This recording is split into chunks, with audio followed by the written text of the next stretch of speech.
What would you do if the system meant to deliver justice turned against you? When Maggie Donovan's brother, Aaron, is wrongfully convicted of a crime he didn't commit, she refuses to accept the verdict. A determined teenager with no legal training, Maggie dives headfirst into a world of corruption and lies, uncovering a network of powerful figures who will stop at nothing to protect their secrets. As she battles against overwhelming odds, Maggie faces ruthless enemies who use every tool at their disposal to silence her.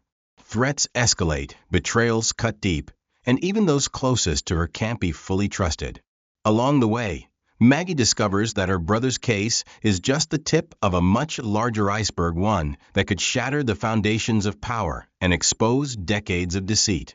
Will Maggie have the strength to uncover the truth and bring those responsible to justice? Or will she become another casualty in their carefully constructed game? Maggie Donovan adjusted her hoodie as she stood before the imposing courthouse. A teenager armed only with determination and a pile of legal papers, she was an anomaly in the marble halls of justice. Her older brother Aaron had been convicted of a crime he swore he didn't commit. When the system failed him, Maggie took matters into her own hands. But why would a 17-year-old risk everything to stand against the corrupt power of men like Victor Klein? And how far would the powerful go to silence her? The trial had already been a spectacle. Maggie, self-taught in law using her brother's books, had stunned the courtroom with her precise arguments. The prosecution sneered at her lack of credentials, and Judge Hall, whose stern face rarely betrayed emotion, had reluctantly allowed her to continue representing her client, an embezzlement suspect named Mr. Peterson. Maggie took a deep breath as she entered the courtroom.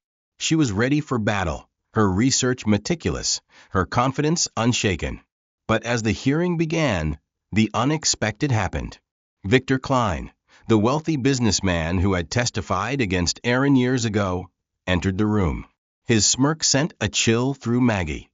What was he doing here? The courtroom buzzed with whispers. Maggie's heart raced. She had built her strategy around exposing the company's financial discrepancies that proved Peterson's innocence. But Klein's arrival threatened to derail everything. Miss Donovan, Judge Hall said, his tone gruff. Do you have anything to say about this new witness? Maggie hesitated, her mind spinning. She stood tall and adjusted her papers. Your Honor, I object. This witness is irrelevant to my client's case and has no direct connection to the allegations. Victor smirked as he took the stand, his gaze locked on Maggie. Oh, Miss Donovan, he began, his voice dripping with mockery. Your boldness reminds me of your brother, always so confident, even when he was guilty. Maggie clenched her fists under the table. Her brother's name was not supposed to come up. Victor was baiting her, and she couldn't let him win. The courtroom watched as Victor painted Maggie as an emotional, inexperienced girl. He twisted the story of Aaron's trial, claiming Maggie had harassed him with letters and calls, all in a desperate attempt to reopen her brother's case. That's a lie, Maggie exclaimed, her voice steady but furious. Judge Hall banged his gavel. Miss Donovan, control yourself. You will have your chance to respond. Victor's testimony concluded, leaving Maggie seething but determined. She would cross-examine him and expose his lies. But before she could proceed, the courtroom doors swung open. A man in a disheveled suit stormed in, clutching a USB drive. I have evidence, he cried, his voice shaking. Evidence that proves Aaron Donovan was innocent and that Victor Klein is a fraud. The room erupted in chaos as the judge demanded order. Maggie stared at the man, her mind racing. Who was he? And why was he coming forward now? As the stranger locked eyes with her, a chilling thought crossed her mind. What if Aaron wasn't the only target? What if the web of lies ran deeper than she ever imagined? The courtroom buzzed as the man holding the USB drive stumbled forward, his face pale but resolute. Maggie locked eyes with him, her heart pounding.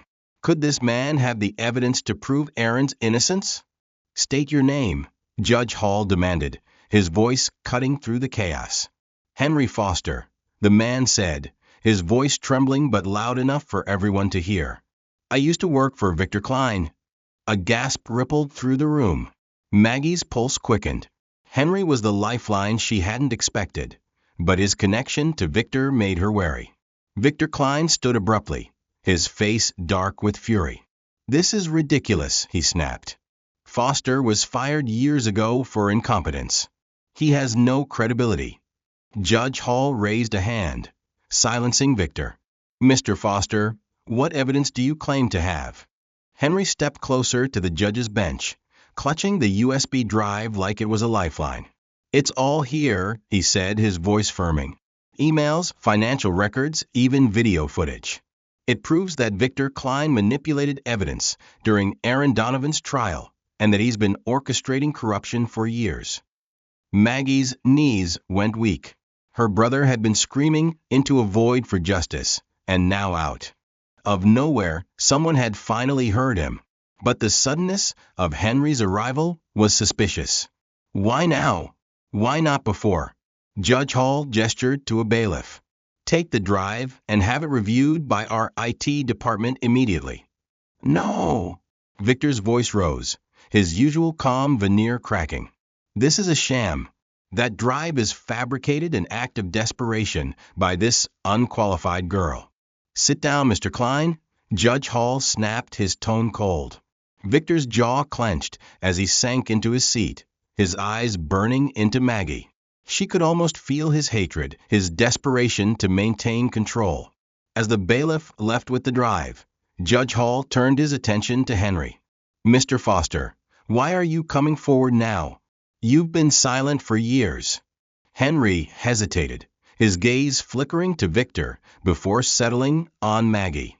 Because I couldn't live with it anymore, he said, his voice heavy with guilt.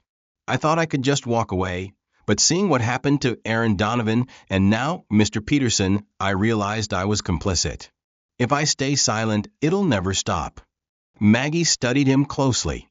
His story made sense, but something still felt off. Why had he waited until now in the middle of her trial to make his move? Judge Hall leaned back in his chair. Miss Donovan, do you wish to question Mr. Foster? Maggie stood, her hands shaking slightly as she approached the stand. Mr. Foster, she began, her tone measured, you worked for Victor Klein for how long? 8 years, he replied. And during that time, you participated in suppressing evidence and fabricating documents. Henry nodded, shame clouding his face. I did. Did Victor Klein threaten you to stay quiet? Maggie asked, her voice tightening. Yes, Henry said. He told me if I ever came forward, I'd regret it. He has powerful allies, politicians, executives. People who can ruin lives. Victor scoffed loudly from his seat, but Maggie ignored him. She leaned in slightly. Why did you choose today to speak up? Henry hesitated, then took a deep breath. Because I'm not the only one. There are more other people who've seen what Klein has done. They're scared, but if someone takes the first step, he trailed off, his meaning clears. Maggie nodded, her mind racing. Henry's evidence could be the breakthrough she needed, but his sudden appearance was too convenient. Could she trust him, or was he another pawn in Victor's twisted game? Before she could ask another question, the bailiff returned with the USB drive. He handed a laptop to Judge Hall, who inserted the drive. The room fell silent as the screen displayed folders labeled emails, transactions, and surveillance videos. Judge Hall's face darkened as he clicked through the files. This court will recess for 1 hour while I review this evidence.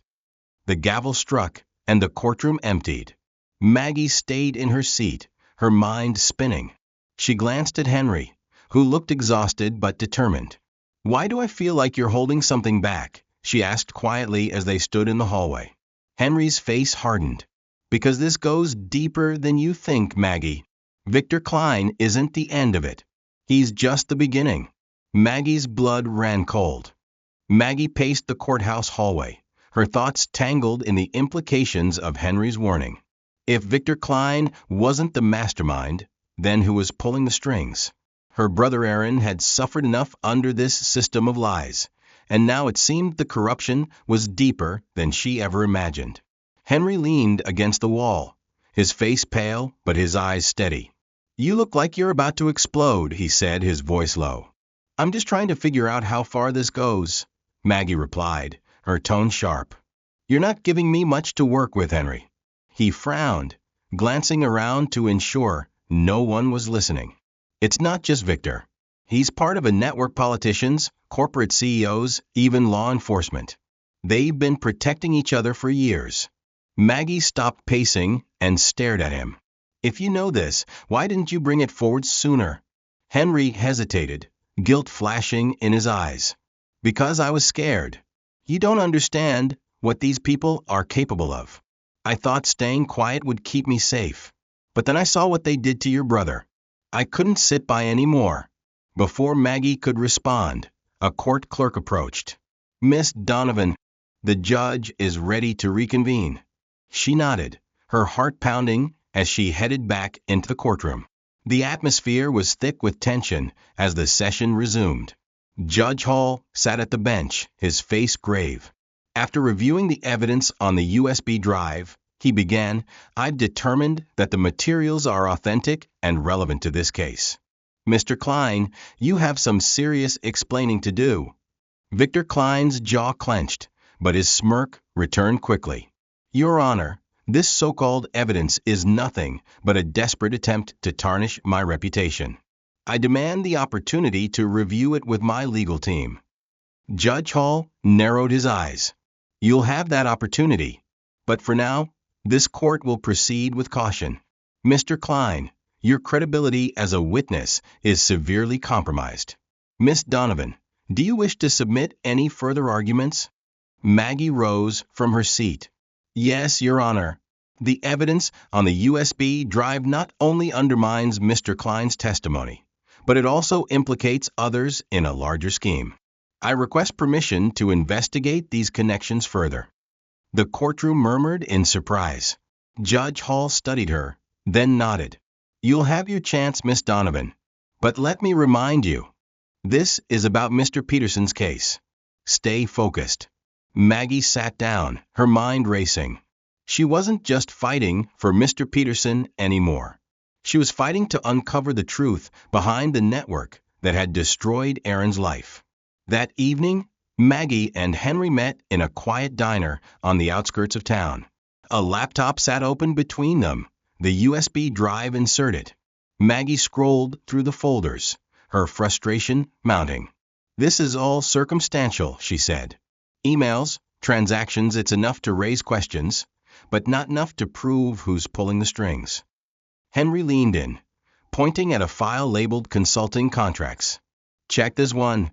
That firm Eagle Creek Consulting was at the center of every major transaction Klein oversaw." Maggie clicked the file and scanned the documents. Payments to Eagle Creek were frequent and substantial, often linked to suspicious dates in Aaron's case and other high-profile trials. One name caught her eye, James Ballard. "Who's James Ballard?" Maggie asked. Henry's face darkened. "He's a fixer. The kind of guy you call when you need something dirty done quietly." Maggie's stomach turned. "Do you think he's involved in Aaron's case?" Henry nodded. "I'd bet on it. If we can connect him to Eagle Creek, we might find a missing piece." As they spoke, Maggie's phone buzzed. She glanced at the screen and froze. An anonymous text read, "Stay out of this, or you'll regret it." Her hands trembled as she showed the message to Henry. "They know," she whispered. Henry's expression grew grim. "This is what I was afraid of. They're watching us." Maggie clenched her fists. "Let them. We're too close to stop now." But as they left the diner, Maggie couldn't shake the feeling that someone was watching them from the shadows. Maggie barely slept that night. The anonymous warning replayed in her mind, a chilling reminder that she was up against more than Victor Klein. Someone powerful was watching her, and they didn't like how close she was getting. The next morning, Maggie met Henry at a quiet park to discuss their next move. The wind carried the faint scent of rain, and the playground nearby was empty, adding an eerie stillness to the air. Henry handed her a printed report. I stayed up last night digging through those consulting contracts, he said. James Ballard's name pops up everywhere, especially around major cases that conveniently ended in favor of his clients. Maggie scanned the report, her pulse quickening. If we can connect Ballard to Klein, we'll have proof that this is bigger than just one man. Henry nodded. But we have to be careful. Ballard isn't just some corrupt executive. He's dangerous. People who cross him tend to disappear. Maggie met his gaze. Then we won't cross him. We'll expose him. The first step was finding Ballard. Henry had traced his last known location to a luxury high-rise in the city, but accessing his records would be nearly impossible without raising alarms.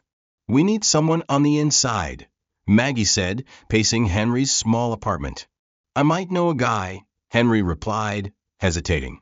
An old friend who works in private security. He owes me a favor, but if we get caught, we're done. Maggie's determination didn't waver. Set it up. That evening, they met Henry's contact, a wiry man named Kyle, in a dimly lit underground bar. Kyle looked uneasy, glancing around as if someone might be listening. You're asking for a lot, Henry, Kyle said, sipping his drink.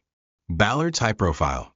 Getting into his files could put me on every watch list imaginable. We're not asking you to do it for free, Maggie said firmly. We can pay you, and we'll make sure no one knows you helped us. Kyle eyed her skeptically. And what happens when Ballard finds out? The guy's got connections everywhere. Which is why we need to stop him, Maggie pressed. If we don't, people like my brother will keep paying the price for his corruption. Kyle sighed, rubbing the back of his neck. I'll see what I can do, but don't call me again if this goes south. A few days later, Kyle delivered. He handed them a USB drive and a grim warning. Whatever you're doing, make it quick. This guy doesn't leave loose ends. Maggie and Henry rushed to review the files. In a cramped motel room with the curtains drawn tight, they uncovered a trail of wire transfers, encrypted communications, and meeting schedules. Ballard had coordinated bribes, evidence tampering, and even witness intimidation, all for clients like Victor Klein. But one email stopped Maggie cold. It was dated a week before Aaron's trial and addressed to Victor Klein. Ensure Donovan is convicted. Use the footage if necessary. Eagle Creek will handle the fallout. Maggie's stomach turned. He ordered it. Ballard orchestrated everything. Henry frowned. If we expose this, it'll blow the whole network wide open. But we need more, something undeniable. As Maggie leaned back in her chair, her phone buzzed again. Another anonymous text lit up the screen. This is your final warning. Leave it alone. Her hands shook, but her resolve hardened. We need to find Ballard, she said. And we need to do it now. They tracked Ballard to a secluded estate on the outskirts of the city, where he was scheduled to meet with associates. Maggie knew this was their chance to catch him in the act, but Henry was hesitant. This is reckless, he said as they parked a distance away from the estate. We don't know how well guarded that place is. Maggie clenched her fists. If we wait, we'll lose him. You saw those emails? He's the key to everything. Reluctantly, Henry agreed. They crept through the dense trees surrounding the property, the faint hum of security cameras and murmured voices reaching their ears. Suddenly, a sharp click echoed through the silence. Maggie froze, realizing too late what it was: a motion-activated sensor. Alarms blared, and floodlights bathed the estate in harsh white light. Run! Henry shouted, grabbing Maggie's arm as guards swarmed toward them. Maggie's heart pounded as they darted through the trees, the sound of pursuit growing louder. They had come for answers, but now it seemed they might not make it out alive. The forest seemed endless, but Maggie's lungs burned with every step as she and Henry fled through the dense trees. The shouts of guards and the beam of flashlights pierced the darkness, getting closer with every second. This way, Henry whispered, veering sharply to the left. Maggie followed, her heart pounding. They ducked behind a large oak tree, crouching low as a group of guards passed mere feet from them. Henry placed a finger to his lips, signaling for silence, but Maggie could hear his ragged breathing. "They're splitting up?" Maggie whispered, her voice barely audible. "We won't make it out together." Henry shook his head fiercely. "Splitting up will make it worse. Trust me. We stick to the plan." The snap of a branch behind them cut him off. A guard's flashlight swept through the shadows, landing directly on their hiding spot. "Over here!" the guard shouted. Maggie and Henry bolted, their legs screaming in protest as they sprinted through the undergrowth. The distant outline of a fence came into view, its razor wire glinting faintly under the moonlight. "Do you see a gate?" Maggie asked, gasping for air. "No," Henry said. "But we don't have time to look." The guards were closing in. Desperation coursed through Maggie as she spotted a fallen tree leaning against the fence. It wasn't perfect, but it was their only chance. "Over there," she said, tugging Henry toward it.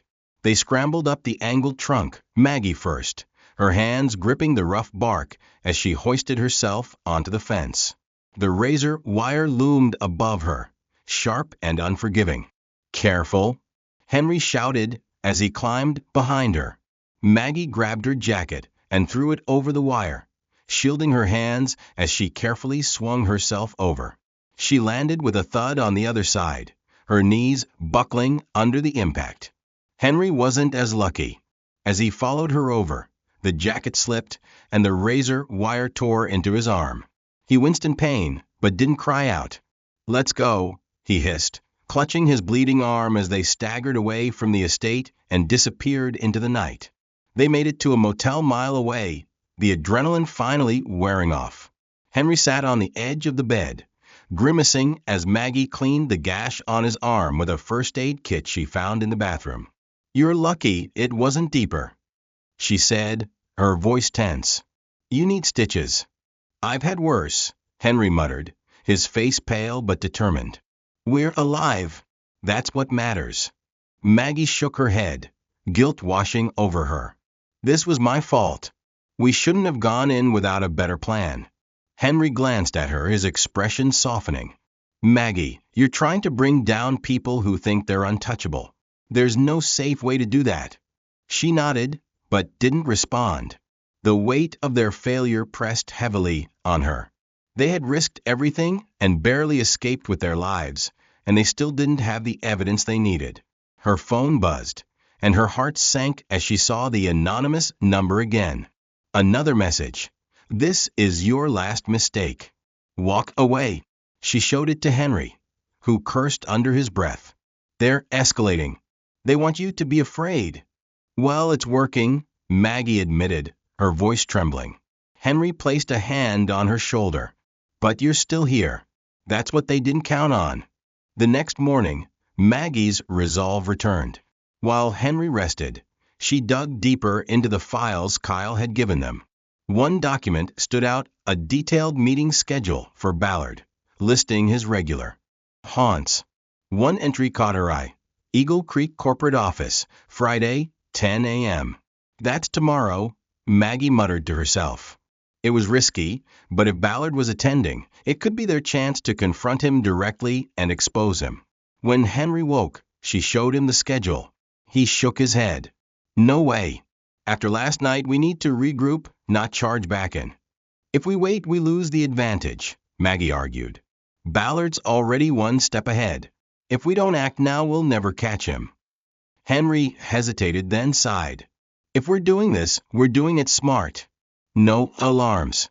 No close calls." Maggie nodded. "Agreed. This time, we don't leave without proof." The next day, they staked out the Eagle Creek office.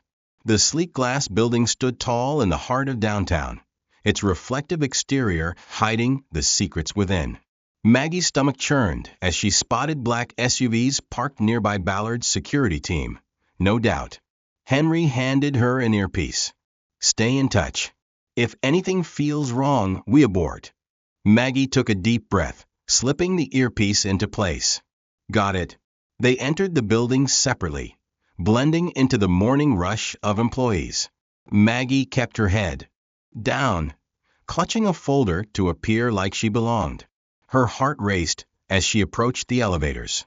Somewhere inside this building was James Ballard, and with him, the answers she desperately needed.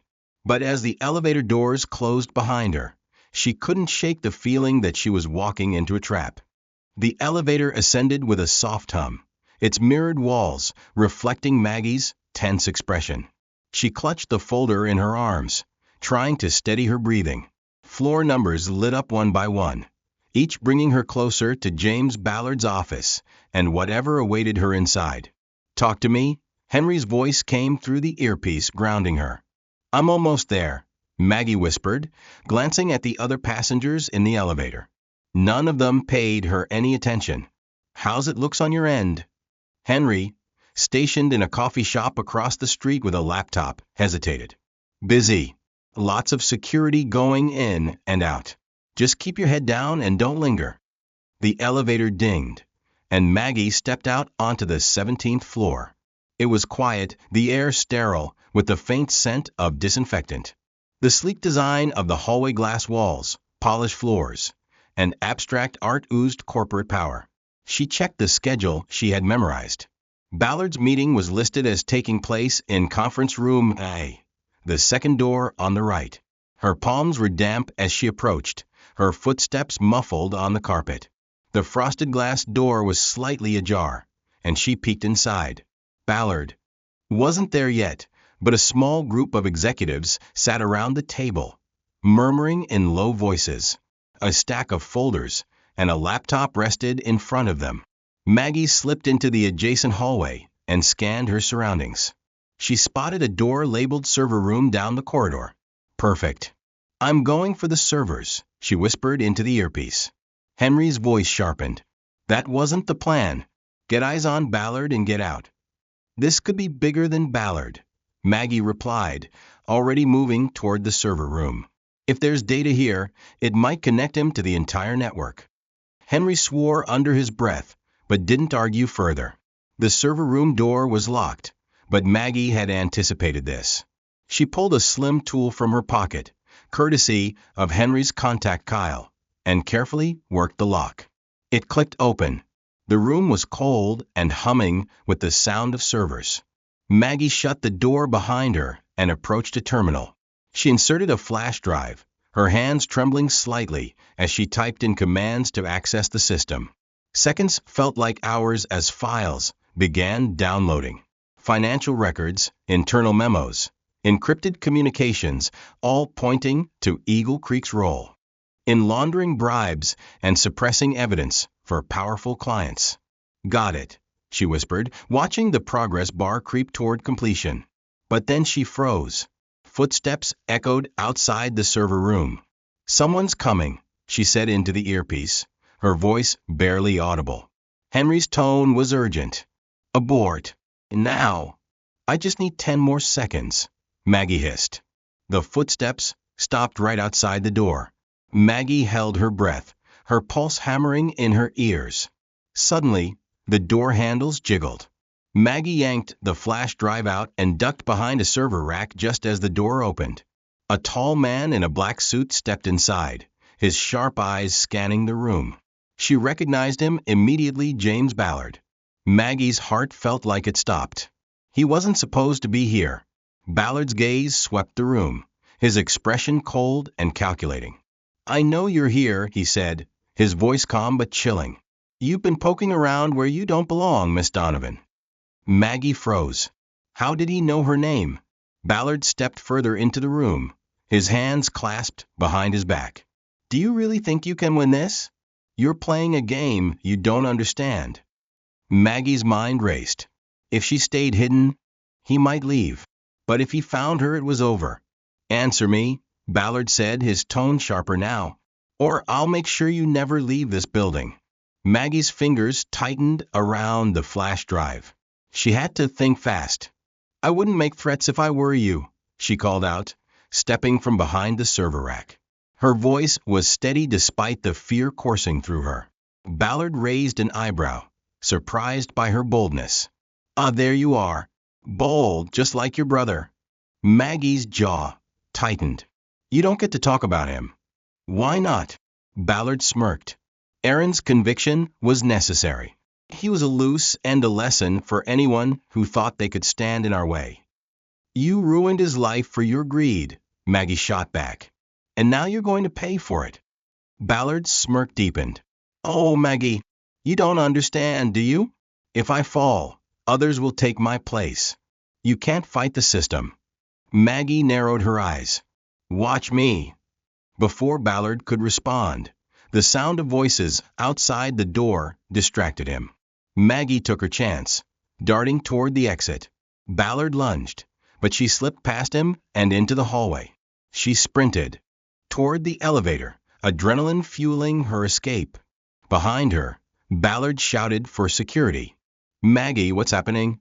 Henry's voice crackled in her ear. Ballard found me, she panted.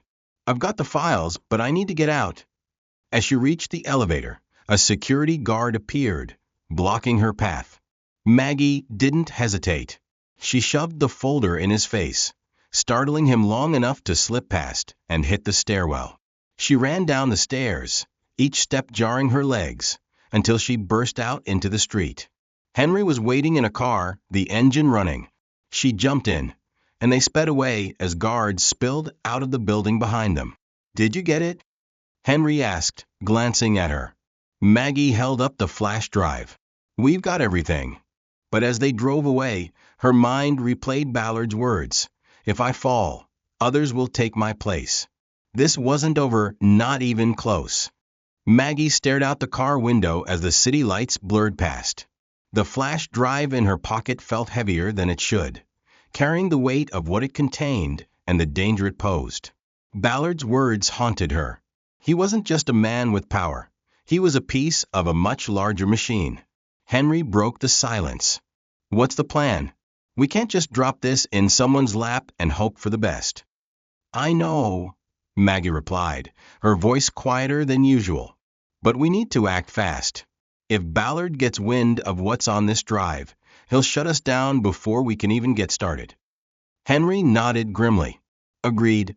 But we can't do this alone. Maggie reached for her phone. There was one person she trusted with something this big. Sarah Green, the investigative journalist who had helped uncover Victor Klein's corruption. Later that night, Maggie and Henry met Sarah in the back room of a small bookstore. Sarah's sharp eyes scanned the room as she sat across from them, her leather jacket damp from the rain outside. You look like you've been through hell, Sarah said, folding her arms. Maggie slid the flash drive across the table. We found Ballard. And we found this. Sarah plugged the drive into her laptop, her expression turning serious as she reviewed its contents. Emails detailing bribes, evidence tampering, and payments to influential figures scrolled across the screen. This is huge, Sarah said, her voice barely above a whisper. Ballard isn't just a fixer, he's a linchpin. If we bring him down, we expose the entire network. That's the goal, Maggie replied, her voice firm. Sarah glanced at her. You know what this means, right? If we go public with this, Ballard and his allies will come for you. They'll do whatever it takes to silence you. Maggie didn't flinch. They've already tried. I'm still here. Sarah smiled faintly. All right, kid. Let's take them down. The next day, Sarah worked to verify the files while Maggie and Henry laid low in a rundown motel on the edge of town. The tension in the air was suffocating. Maggie knew that Ballard wouldn't stay quiet for long. Do you think Sarah can get this out before he makes his next move? Henry asked, pacing the room. She has to, Maggie replied. We don't have any other options. As if on cue, Maggie's phone buzzed. It was Sarah. We have a problem, Sarah said, her voice urgent. One of my sources just called me. Ballard's spinning the narrative. He's telling the press that you're fabricating evidence against him, claiming you've been harassing him ever since your brother's conviction. Maggie's stomach dropped. He's trying to discredit me. Exactly, Sarah confirmed. He's calling in favors from powerful allies. If we don't act fast, he'll bury this before it sees the light of day. Maggie clenched her fists. What do we do? "I'm publishing the story tonight," Sarah said. "But I need you on record. If you're willing to give a statement, it'll make the story stronger. Riskier but stronger." Henry shook his head. "No way. That's exactly what Ballard wants to draw her out so he can shut her down." Maggie met Sarah's gaze through the video call. "If it's the only way, I'll do it." "Maggie," Henry started, but she cut him off. "We're out of time. If Ballard takes control of the narrative, we lose everything." Henry sighed, his frustration clear, but he didn't argue further. That night, Maggie sat in front of a camera in Sarah's office, her palms damp with sweat. She recounted everything: Ballard's role in her brother's trial, the files they had uncovered, and the network of corruption that had protected men like Ballard for years. Sarah turned off the camera when Maggie finished, her expression solemn. "This is brave, Maggie, but it's also dangerous. Be ready for the fallout." As they prepared to leave, Sarah's phone buzzed. Her eyes narrowed as she read the message. "What is it?" Maggie asked. Sarah looked up, her face pale.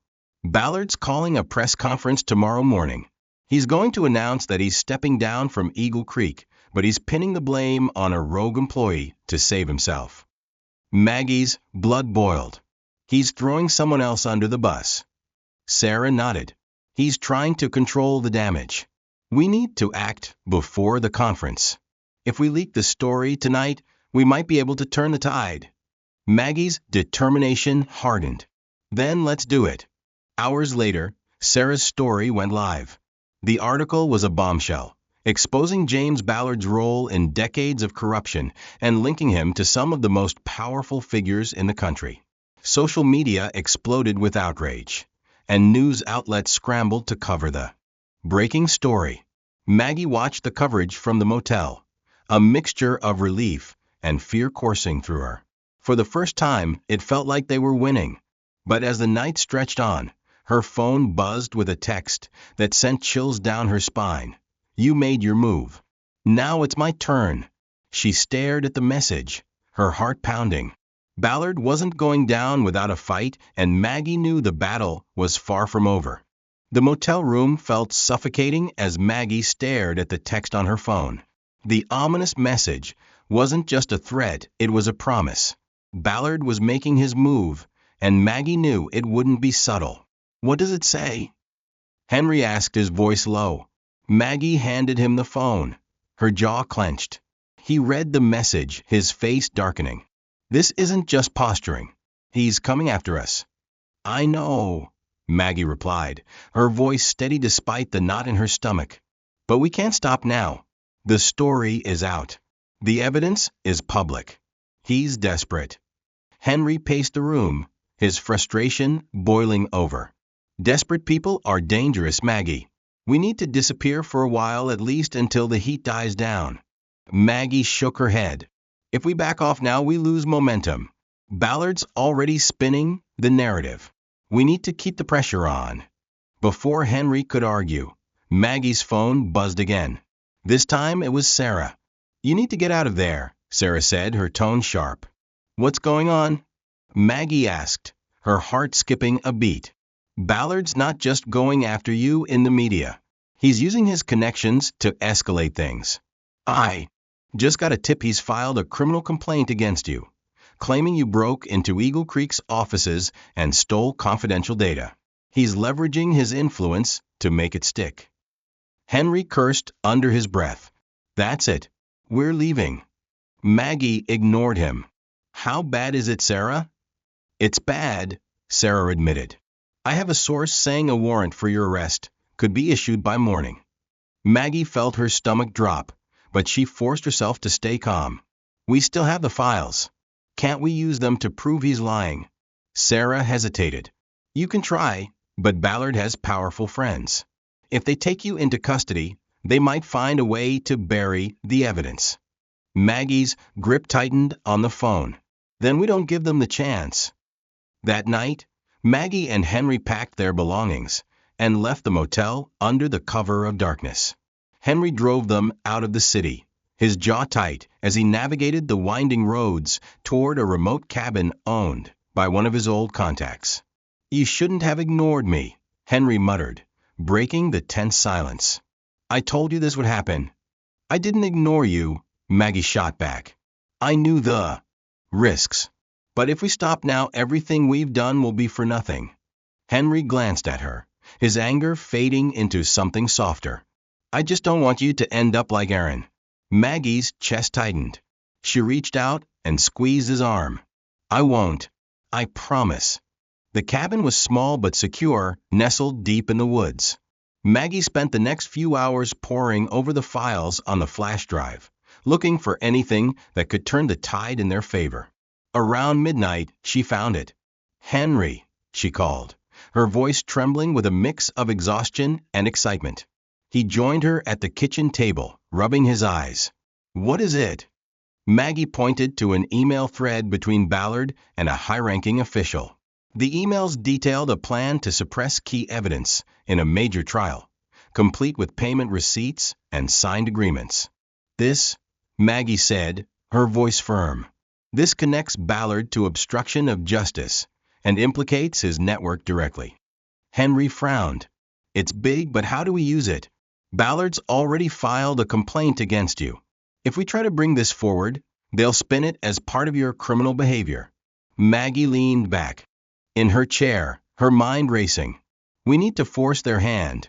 If Ballard's allies think he's too much of a liability, they might turn on him to save themselves.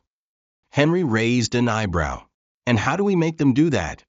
Maggie's lips curved into a determined smile. We hit them where it hurts their reputation. The next morning, Maggie contacted Sarah with her plan.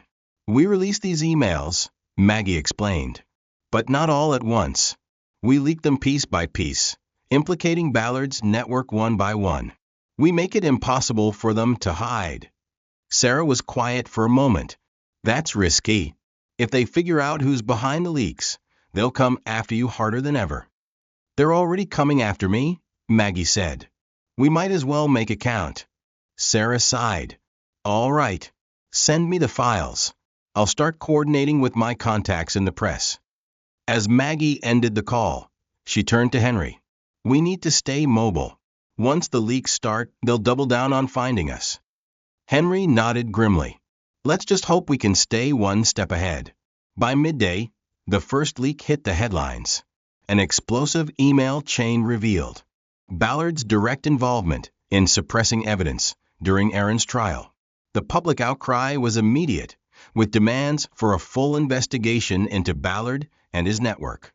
By evening, another leak dropped, implicating two major CEOs in a bribery scheme connected to Ballard's consulting firm. Maggie watched the coverage from a tablet, her nerves frayed, but her determination unshaken. The strategy was working. Ballard's allies were being exposed one by one, their power unraveling in real time. But as the night wore on, a new message appeared on Maggie's phone. This time, it wasn't anonymous. It was from Ballard himself. You think you've won? You have no idea what's coming next. Maggie stared at the screen, her pulse quickening. Ballard wasn't giving up, and she knew his next move would be the most dangerous yet. Maggie's fingers tightened around her phone as she reread Ballard's message. You think you won? You have no idea what's coming next. What does he mean by that? Henry asked, leaning over her shoulder.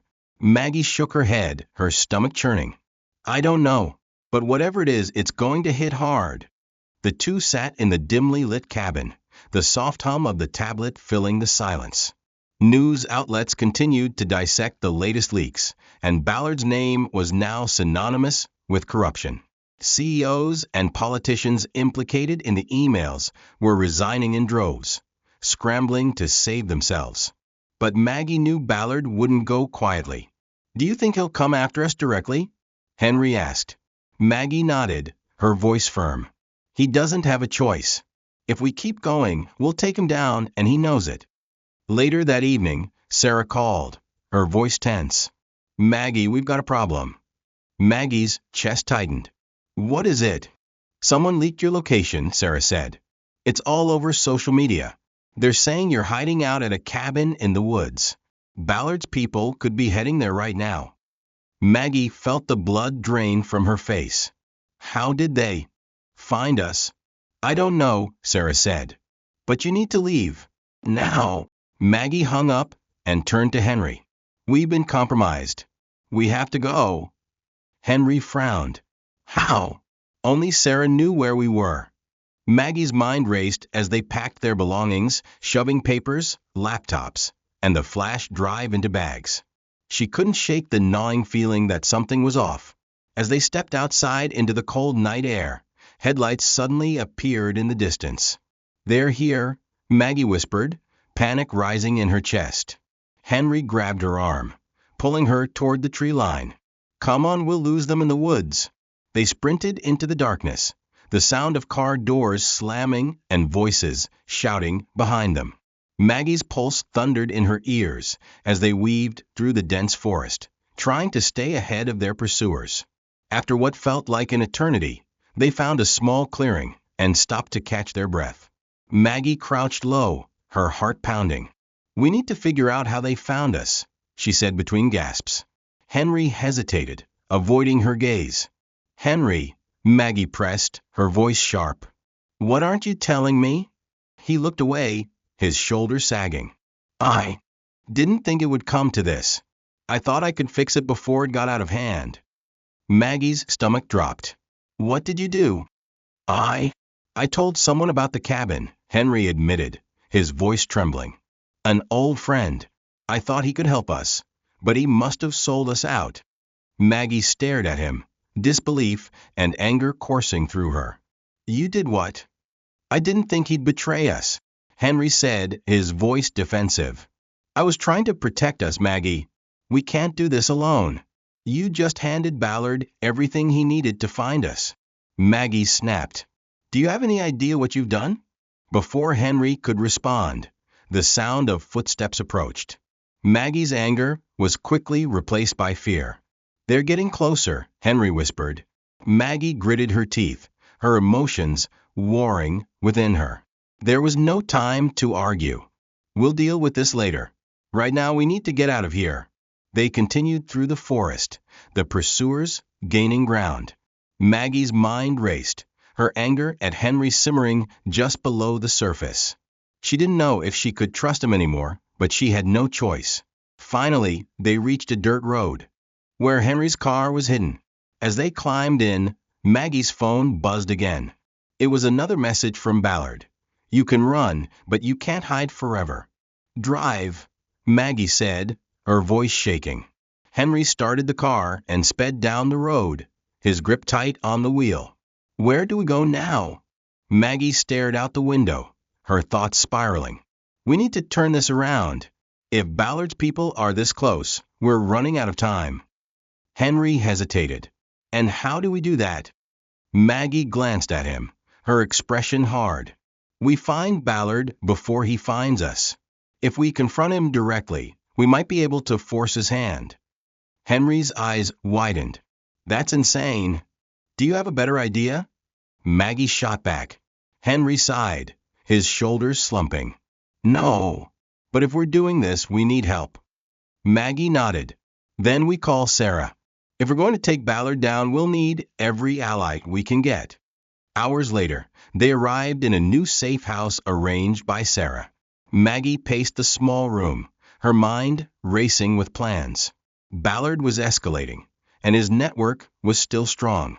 But Maggie had something Ballard didn't proof of: his crimes and the determination to see him fall. We've come too far to stop now, Maggie said, her voice resolute. Henry, sitting on the couch with his head in his hands, nodded slowly. Let's finish this. The early morning light filtered through the blinds as Maggie sat at the table, the weight of her plan pressing down on her. Sarah had managed to secure a meeting with a federal investigator who was willing to hear their case, but Maggie knew Ballard wouldn't let them get that far. If we're going to confront him, we have to do it now, she said, her voice firm as she addressed Henry and Sarah. Henry looked up from his spot on the couch, still visibly shaken from the events of the previous night. You're talking about walking right into his den. That's not a plan, it's suicide. We don't have another choice, Maggie said, her tone sharper than she intended. Ballard's not going to stop until he destroys every piece of evidence we have. If we can corner him, get him to slip up, we might have a shot at ending this. Sarah folded her arms. And what happens if he calls in his security, or worse, his allies in law enforcement? We're gambling with our lives here. Maggie met her gaze, determination burning in her eyes. If we don't do this, Aaron stays in prison, and Ballard's network survives. I won't let that happen. Sarah sighed, then nodded. All right. Let's bring him down. The plan was simple in theory, but dangerous in execution. Sarah arranged for a reporter to leak news of an exclusive interview with Maggie, to be conducted at an abandoned warehouse on the outskirts of the city. The location was deliberately chosen for its isolation, no bystanders, no escape routes. Ballard would see the leak as bait, a chance to intercept Maggie before she could release more damaging information. And Maggie was counting on his arrogance to bring him there personally. Henry parked their car a block away from the warehouse, his hands gripping the steering wheel tightly. I don't like this, he muttered. You don't have to like it, Maggie replied, checking the small recording device Sarah had given her. You just have to back me up. They entered the warehouse, its cavernous interior eerily quiet. The echo of their footsteps seemed too loud as they walked toward the center of the room. Maggie's heart pounded, but she forced herself to stay calm. Sarah's voice came through the earpiece. I've got eyes on the parking lot. No movement yet. Keep us updated, Maggie whispered. Minutes stretched into what felt like hours before the faint sound of tires crunching on gravel reached her ears. Maggie turned toward the entrance, just as a sleek black SUV pulled up. He's here, Sarah confirmed. The SUV's doors opened, and Ballard stepped out, flanked by two large men in dark suits. His expression was unreadable as he approached, but Maggie could see the tension in his eyes. Miss Donovan, Ballard said, his voice calm but cold. You've been very busy. Maggie stood her ground. So have you. I thought you'd prefer facing me directly rather than hiding behind your allies. Ballard smirked. Bold words for someone so far out of her depth. Do you really think you can win this? Maggie reached into her pocket and pulled out the flash drive, holding it up. I don't think I know. This has everything, Ballard. Every bribe, every cover-up, every crime. You're finished. Ballard's eyes flicked to the drive, his smirk faltering for a fraction of a second. You think I'm the villain here? He asked, stepping closer. The system you're so eager to destroy, it keeps the wheels turning. Without people like me, chaos reigns. Maggie's voice didn't waver. What? You call order is built on lies and suffering, and I'm going to tear it all down. Ballard's composure cracked. You don't know what you're doing, girl. You're just a pawn in a game you can't begin to understand. That's the difference between us, Maggie shot back. I'm not playing a game, I'm fighting for the truth. Ballard's expression darkened. He gestured to his men, who stepped forward menacingly. Give me the drive, or I promise you won't leave this building. Maggie glanced at Henry, who subtly shifted his stance, ready to defend her if necessary. But before Ballard's men could act, the sound of sirens echoed outside. What the Ballard spun toward the entrance, just as federal agents poured into the warehouse, their weapons drawn. James Ballard, one of the agents, announced, You're under arrest for obstruction of justice, bribery, and conspiracy. Ballard froze, his face twisting in fury. You set me up, he growled, his eyes locking on Maggie. She held up the recording device in her hand. And you fell for it. The agents moved in, cuffing Ballard and his men. As they were led away, Ballard shouted over his shoulder, You haven't won.